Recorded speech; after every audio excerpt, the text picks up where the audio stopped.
കാരണം അവർ പരിശുദ്ധമായ റമദാനിൽ ചെയ്ത സൽക്കർമ്മങ്ങൾ അവരുടെ മുന്നിലുള്ള ഏറ്റവും വലിയ വ്യഥ, അവരുടെ മുന്നിലുള്ള ഏറ്റവും വലിയ പ്രയാസം എന്റെ റബ്ബ് ഇത് സ്വീകരിച്ചു കാണുമോ എന്നതാണ്.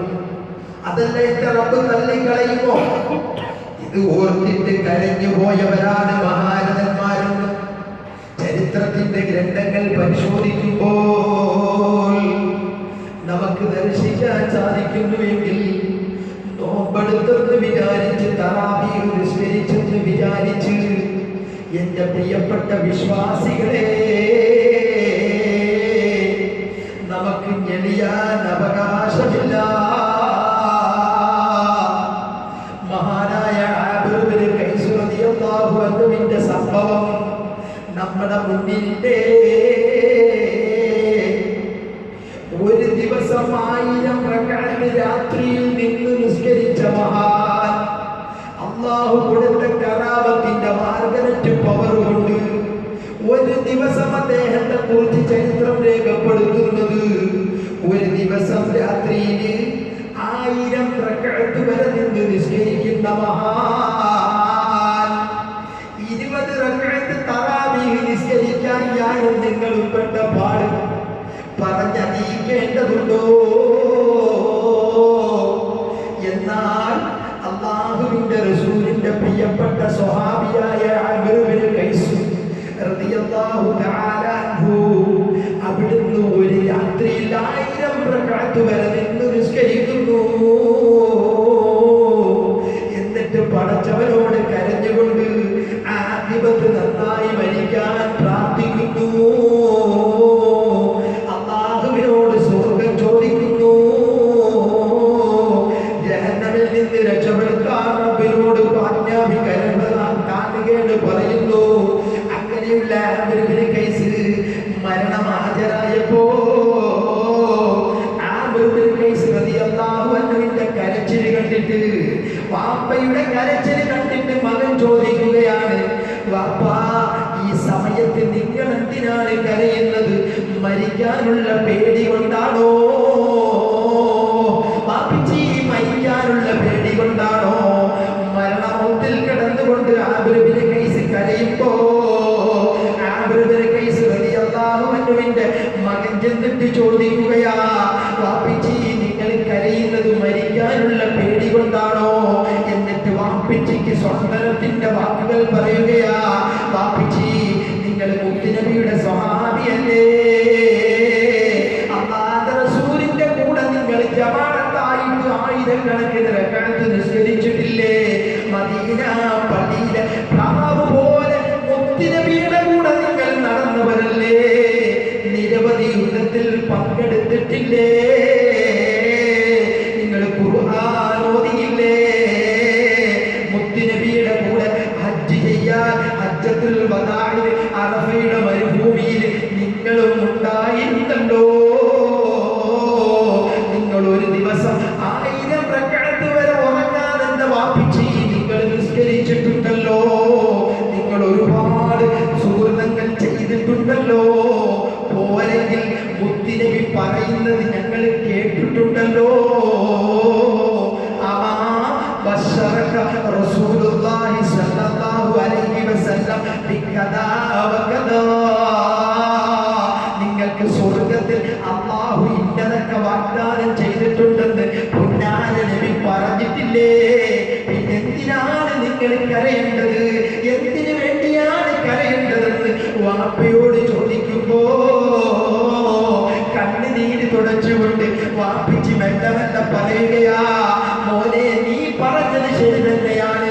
വാപ്പിച്ച് നിസ്കരിച്ചിട്ടുണ്ട്, ഫർദ് നിസ്കരിച്ചിട്ടുണ്ട്, സുന്നത്ത് നിസ്കരിച്ചിട്ടുണ്ട്, ഫർദ് നോമ്പെടുത്തിട്ടുണ്ട്, സുന്നത്ത് നോമ്പെടുത്തിട്ടുണ്ട്, ഖുർആൻ ഓതിയിട്ടുണ്ട്, ഹജ്ജ് നിർവഹിച്ചിട്ടുണ്ട്. മുത്തുനബിയുടെ കൂടെ അനവധി നിരവധി യുദ്ധങ്ങളിൽ പങ്കെടുത്തിട്ടുണ്ട്. ഓക്കേ, ഒന്നും മോനെ നിഷേധിക്കുന്നില്ല. പക്ഷേ വിശുദ്ധ ഖുർആനിൽ ഒരായത്ത് ഇറങ്ങിയതിനു ശേഷം മുത്തുനബി കരയുന്നത് ഞാൻ കണ്ടിട്ടുണ്ട്. മുത്തുനബി അതിന്റെ സീരിയസ് പറഞ്ഞപ്പോ സ്വഹാബത്ത് മുഴുവനും തേടി കരയുന്നത് ഞാൻ കേട്ടിട്ടുണ്ട്, ഞാൻ കണ്ടിട്ടുണ്ട്, ഞാനും കരഞ്ഞിട്ടുണ്ട്. മോനെ നിനക്കറിയുമോ ഇന്നമാ യതഖബ്ബലുല്ലാഹു മിനൽ മുത്തഖീൻ. അല്ലാഹു നിസ്കാരം സ്വീകരിക്കുന്നത്, അല്ലാഹു നോമ്പ് സ്വീകരിക്കുന്നത്, അല്ലാഹു ഹജ്ജ് സ്വീകരിക്കുന്നത്, അല്ലാഹു സൽക്കർമ്മങ്ങൾ സ്വീകരിക്കുന്നത് മിനൽ മുത്തഖീൻ. ജീവിതത്തിൽ ഉടനീളം പടച്ചറപ്പിനെ സൂക്ഷിച്ച് ജീവിക്കുന്നവരാരോ ആ സൂക്ഷ്മത കുറഞ്ഞാൽ അമ്മ സ്വീകരിക്കൂല. അങ്ങനെയുള്ള മുത്തഖീങ്ങളിൽ നിന്ന് മാത്രമേ അല്ലാഹു സൽക്കർമ്മങ്ങൾ സ്വീകരിക്കുകയുള്ളൂ. ബാക്കിയുള്ളവരുടെ സൽക്കർമ്മങ്ങൾ മുഴുവനും റബ്ബ് തള്ളിക്കളയുമെന്ന് വിശുദ്ധ ഖുർആനിൽ അല്ലാഹ് പറയുന്നില്ലേ? അത് എന്നെ വല്ലാതെ മുൾമുനയിൽ നിർത്തുന്നു. റബ്ബിന്റെ സവിധത്തിൽ ചെല്ലുമ്പോ, നോമ്പെടുത്ത് ഞെളിച്ചുകൊണ്ട് റബ്ബിന്റെ മുന്നിലേക്ക് ചെല്ലുമ്പോ, നിസ്കരിച്ച അമലുകളുമായി റബ്ബിന്റെ മുന്നിലേക്ക് ചെല്ലുമ്പോ, എടോ ആമിറേ, ഇതിന് ഇഖ്ലാസ് കുറഞ്ഞു പോയടാ, നിന്റെ ഹജ്ജിന് ഇഖ്ലാസ് കുറഞ്ഞു പോയി, നോമ്പിന് ഇഖ്ലാസ് കുറഞ്ഞു പോയി, നോമ്പിന് വേണ്ട സൂക്ഷ്മത ഉണ്ടായിട്ടില്ല എന്ന് പറഞ്ഞിട്ട് എന്റെ ഹജ്ജ് വലിച്ചെറിഞ്ഞാൽ, എന്റെ നോമ്പ് വലിച്ചെറിഞ്ഞാൽ ആമിർ ബിൻ ഖൈസിന് സ്വർഗം നഷ്ടപ്പെട്ടല്ലോ. ആമിർ ബിൻ ഖൈസിന് പിന്നെ ആമിറിന്റെ വാസസ്ഥലം ജഹന്നമല്ലേ? ഇത് ഓർത്തിട്ടാണ് ഞാൻ കരയുന്നതെന്ന് ആമിർ ബിൻ ഖൈസ് റളിയല്ലാഹു അൻഹു മുത്തുനബിയുടെ സ്വഹാബത്തല്ലേ? അവിടുന്ന് വളരെ വ്യക്തമായി മകനെ വിളിച്ചിട്ട് ഉപദേശിച്ചെങ്കിൽ എന്റെ പ്രിയപ്പെട്ട മുഅ്മിനീങ്ങളെ, റബ്ബിനോട് കാത് കേട്ട് പ്രാർത്ഥിക്കേണ്ട സമയമാ. അല്ലാഹുവേ, ഞാൻ അനുഷ്ഠിച്ച നോമ്പ് സ്വീകരിക്കണം, തറാവീഹ് സ്വീകരിക്കണം. അല്ലാഹ് തള്ളിക്കളയല്ലോ റബ്ബേ. അതോടൊപ്പം ആ നോമ്പിലൂടെ നീ തന്ന ആത്മീയ നിർവൃതിയുണ്ടല്ലോ, എന്റെ മനസ്സിലേക്ക്, എന്റെ ശരീരത്തിലേക്ക്, എന്റെ കൽബിലേക്ക് നീ തന്ന ആത്മീയ നിർവൃതിയുണ്ടല്ലോ, അത് അടുത്ത റമദാൻ വരെ എനിക്ക് നിലനിർത്താൻ, എനിക്കൊന്ന് മുസ്ലിമായി ജീവിക്കാൻ, നിന്റെ തൃപ്തിയോടുകൂടി ജീവിക്കാൻ എനിക്ക് തൗഫീഖ് നൽകണം അല്ലാഹ് എന്ന് പടച്ചവരോട് ദുആ ചെയ്യേണ്ട ഘട്ടമാണ് മുസ്ലിമേ. അല്ലാഹു ചിന്തയുള്ളവരെ നമ്മളെ ഉൾപ്പെടുത്തി അനുഗ്രഹിക്കുമാറാകട്ടെ. തിരുനബിയുടെ സവിധത്തിൽ ഒരു സ്വഹാബി വന്നിട്ട് പറയുകയാണ്, ഒരു മനുഷ്യൻ, ഒരു അറാബി, നബിയേ, എന്റെ മനസ്സിൽ എപ്പോഴും മോശമായ ചിന്തകൾ കടന്നു വരികയാണ്, എനിക്ക് നന്നാവണമെന്ന് എപ്പോഴും ആഗ്രഹമാണ്, പക്ഷേ ഇബ്ലീസ് എന്റെ മനസ്സിൽ കയറി വല്ലാതെ കളിക്കുന്നു നബിയേ. നമ്മളെ കാര്യത്തിന് വിശേഷം എത്രയോ ചെറുപ്പക്കാർ പറയും, നിസ്കരിക്കണമെന്നുണ്ട്, നിസ്കരിക്കും, നിസ്കാരമൊക്കെ കറക്റ്റാവുന്നതാണ്, പക്ഷേ മോശമായ ചിന്തകൾ എന്നെ വല്ലാതെ അലട്ടുന്നു. എന്താണ് മാർഗം? ഇതേ അവസ്ഥ തന്നെയാണ് അറാബിയായ മനുഷ്യൻ തിരുനബിയുടെ മുന്നിൽ വന്നുകൊണ്ട് ചോദിക്കുന്നത്, അല്ലാഹുവിന്റെ റസൂലേ, എനിക്ക് നന്നാവണം. നമ്മളിൽ പലരും അങ്ങനെ ആഗ്രഹിക്കുന്നത്, നന്നാവണം. ചുറ്റുപാട് സമ്മതിക്കില്ല, ഇബ്ലീസ് സമ്മതിക്കില്ല, ശരീരം സമ്മതിക്കില്ല. അവിടെയാണ് നമ്മൾ പരാജയപ്പെട്ടു പോകുന്നത്. അതുകൊണ്ടാണ് ഗോസാലി ഇമാം അവിടുന്ന് പറഞ്ഞത്, നിനക്ക് സ്വർഗം വേണോ, വിജയിക്കണോ, 3 പേരെ നീ പരാജയപ്പെടുത്തണം. യുദ്ധം ചെയ്ത് പരാജയം അടിച്ചൊതുക്കിയിട്ടേക്കണം 3 പേരെ, അടിച്ചൊതുക്കണം, മണ്ടയ്ക്ക് അടി കൊടുത്ത് ഒതുക്കിയിട്ടേക്കണം 3 പേരെ. ഒന്ന് ഇബ്ലീസ്, പാടാണ്, ഒതുക്കണം അവരെ. 2 സ്വന്തം ശരീരത്തെ. ഇയാളെ ഇങ്ങനെ നമ്മൾ തേച്ച് മിനിക്ക് ഉടുപ്പൊക്കെ ഇട്ട് നല്ല ഫുഡൊക്കെ കൊടുത്ത്, ഞങ്ങൾക്ക് വേണം മന്തി വേണമെന്ന് പറയുമ്പോൾ മന്തി, കുൽഫി വേണമെന്ന് പറയുമ്പോൾ കുൽഫി, അതേപോലെ പുഴുങ്ങിയത് വേണമെന്ന് പറയുമ്പോൾ ഇയാൾക്ക് പുഴുങ്ങിയത്, മട്ടൻ വേണമെന്ന് പറയുമ്പോൾ മട്ടൻ, ചിക്കൻ വേണമെന്ന്, അത് ഇത് ഷാർജ ദുബായിൽ നിന്ന് വേണ്ട ജ്യൂസുകളെല്ലാം കൂടെ കുട്ടികളെ കുടിപ്പിച്ച് കൊണ്ട് നടക്കാണ് ഇയാളെ. ഇയാളെ സൂചിപ്പിച്ചുകൊണ്ട്, പക്ഷേ ഇയാൾ നിന്റെ ശത്രുവാ. ഇയാൾ പലതും ഇയാൾ സമ്മതിക്കില്ല. തറാവി നിസ്കരിക്കാൻ വേണ്ടി എഴുന്നേൽക്കുമ്പോൾ ഇയാൾ എന്തൊക്കെ വാഗ്ദാനമാണ് കിടന്നു നോക്കി. അതിനെ അവഗണിച്ചുകൊണ്ടാണ് തറാവീഹ് നിസ്കരിച്ചത്. പക്ഷേ അതുകൊണ്ട് അല്ലാഹു പറയുകയാണ്, ഒന്ന് ഇബ്ലീസിനെ പരാജയപ്പെടുത്തണം, രണ്ട് സ്വന്തം ശരീരത്തെ പരാജയപ്പെടുത്തണം, അടിച്ചൊതുക്കിയിടണം, മൂന്ന് ചുറ്റുപാട് 100 കൂട്ടം കാര്യങ്ങളാണ് നിന്നെ മോശത്തരത്തിലേക്ക് ക്ഷണിച്ചുകൊണ്ടിരിക്കുന്നത്. മോശത്തരത്തിലേക്ക് നിന്നെ വിളിച്ചുകൊണ്ടിരിക്കുന്നത്. ഒരു മുസ്ലിമിന് സന്തോഷത്തോടെ ഈമാനോട് കൂടി ജീവിക്കാൻ പാടാണ്. അത്രത്തോളം മലീമസമാണ് ചുറ്റുപാട്. ഇപ്പോ കുതിരയുടെ റോഡിന്റെയൊക്കെ മുന്നിൽ പണ്ടൊക്കെ വെള്ളം അടിച്ച് കഞ്ചാവൊക്കെ ആയിട്ട് കുറെ ചെറുപ്പക്കാരായിരുന്നു പെണ്ണുങ്ങൾ ഇറങ്ങിയിരിക്കുക. തുണി ഉടുക്കാത്തത്, തുണി ഉടുത്തത്, സ്റ്റിക്കർ പോലെ ഒട്ടിച്ചത് എന്ന് വേണ്ട മണ്ണാങ്കട്ടകൾ, ഒരുത്തനുമില്ല. മോളെ ഇത് പാടില്ല, ഇത് ശരിയല്ല, ഈ ഒരു പെണ്ണാണ് എന്ന് പറയാൻ ഒരുത്തരും ആ സമുദായത്തിലും ഇല്ല, കാരണവന്മാരും ഇല്ല. ഇനി ആരെങ്കിലും ഒരാൾ പറഞ്ഞാൽ അവനെ അടിച്ചോദിക്കുക, അവന്റെ ദൂരി ലോകൽ കൊണ്ട് ആരെങ്കിലും വളഞ്ഞിട്ട് തന്നെ. അതുകൊണ്ട് വൃത്തികെട്ട യുഗത്തിലാണ് താമസിക്കുന്നത് നമ്മൾ. മാലിന്യമായ യുഗത്തിൽ എടുത്ത് പാൽക്കുളങ്ങര ക്ഷേത്രത്തിനടുത്തൂടെ ഞാനിങ്ങനെ പോകുമ്പോൾ അവിടെ സിനിമാറ്റിക് ഡാൻസ് ക്ഷേത്ര മൈതാനത്ത് അതിനിടയ്ക്ക് പറയുന്നുണ്ട് ഭക്തി നിർഭരമായ സിനിമാറ്റിക് ഡാൻസ്.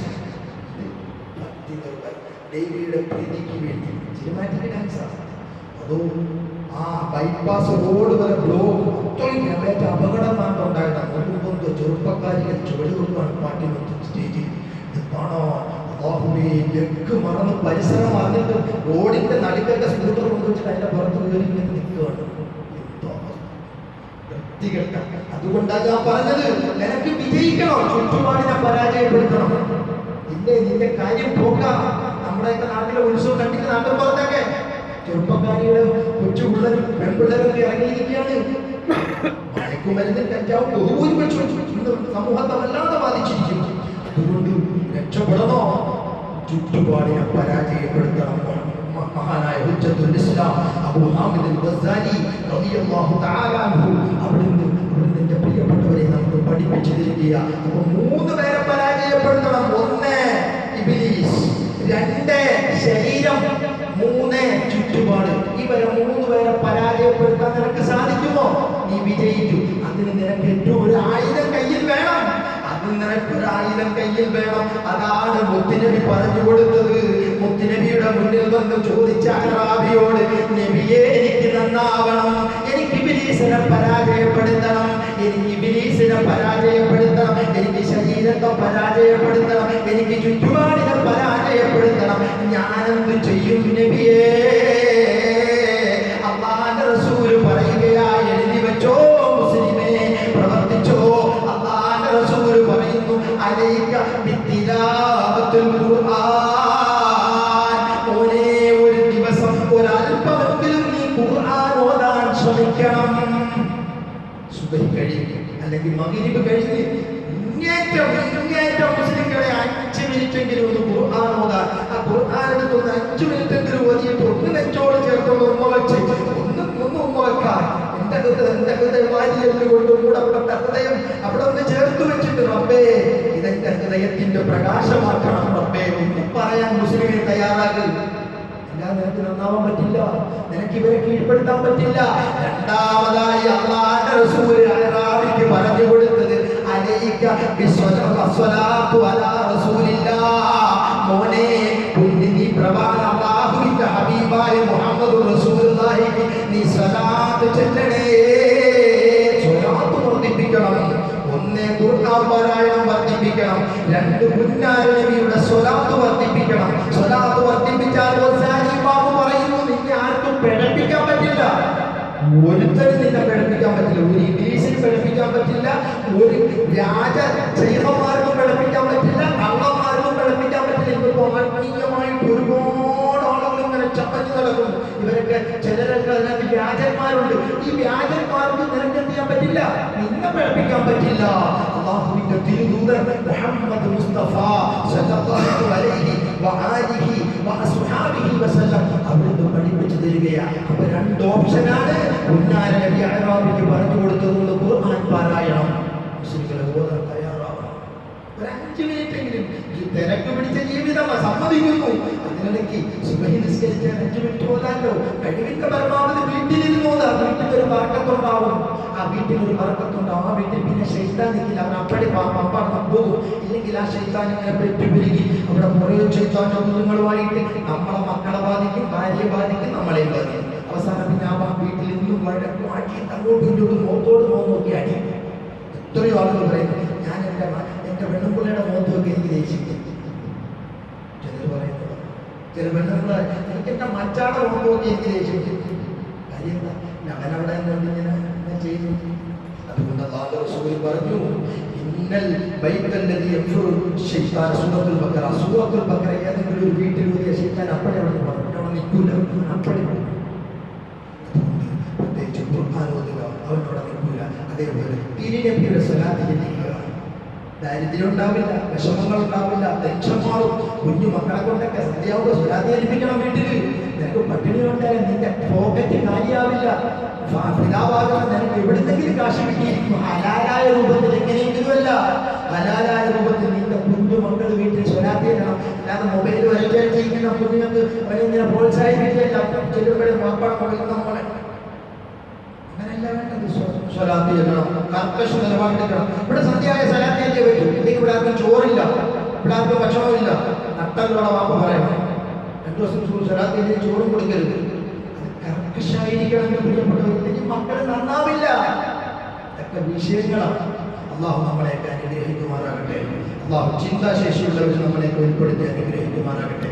അതുകൊണ്ട് ഇത്യാദി കാര്യങ്ങളൊക്കെ ശ്രദ്ധിക്കണമെന്ന് പരിശുദ്ധമായ റമദാൻ വിട പറഞ്ഞ് ശവ്വാലിന്റെ സുന്ദരമായ ദിവസങ്ങളിലൂടെ നമ്മളിങ്ങനെ പോവുകയാണ്. അള്ളാഹു ഇനിയും റമദാനിനെ സ്വാഗതം ചെയ്യാൻ നമുക്ക് തൗഫീഖ് നൽകട്ടെ. ഇത് കഴിഞ്ഞു പോയ റമദാൻ നമ്മുടെ ജീവിതത്തിൽ അവസാനത്തെ റമദാൻ ആകാതിരിക്കട്ടെ.